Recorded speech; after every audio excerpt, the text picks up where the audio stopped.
We're going to be talking about business communications in 2018 and how that really applies to modern business as it sits today.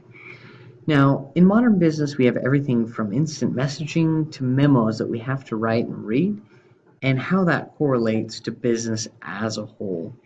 Now, with this new edition of this media, we have to be careful of what exactly we're portraying to our audience.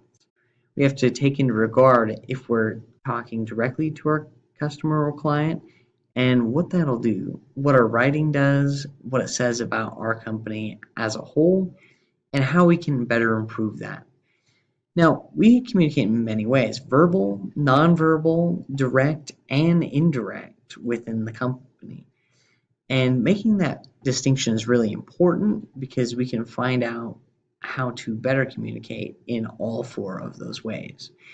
Now, verbal communication can be divided into direct and indirect segments, such as a phone call being an indirect verbal communication, and a nonverbal direct communication would be something like body language that you express to your client or customer when you're facing them directly in a meeting or otherwise open situation. Today we'll be talking about the connection between written and oral communication skills. These two skills are connected because they both require the individual to convey an effective and clear message to the reader and or client. This is done by remaining professional, considerate, and on task throughout the entire presentation of information. Other similarities include a goal of remaining interested, informed, and ultimately providing the audience with something that they will find useful.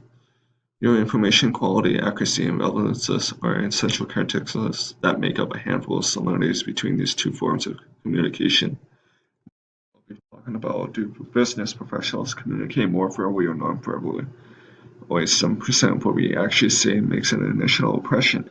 Communication is based mainly off on how you speak and your body language. This means 93% of communication is solely based off on how you present yourself instead of what you actually say to the person. This is why positive tone and body language is essential when presenting in a formal environment and providing information about various topics. It shows that nonverbal communication is necessary for business professionals to use as often as possible. Oral communication is important, but nonverbal communication plays a much bigger role in presenting, and thus should be the primary focus of the presenter. Hi, I'm talking about the effects of verbal and nonverbal skills on business communication, despite gender, whether you're male or female, and the different environment that you may be surrounded with of the interpreter.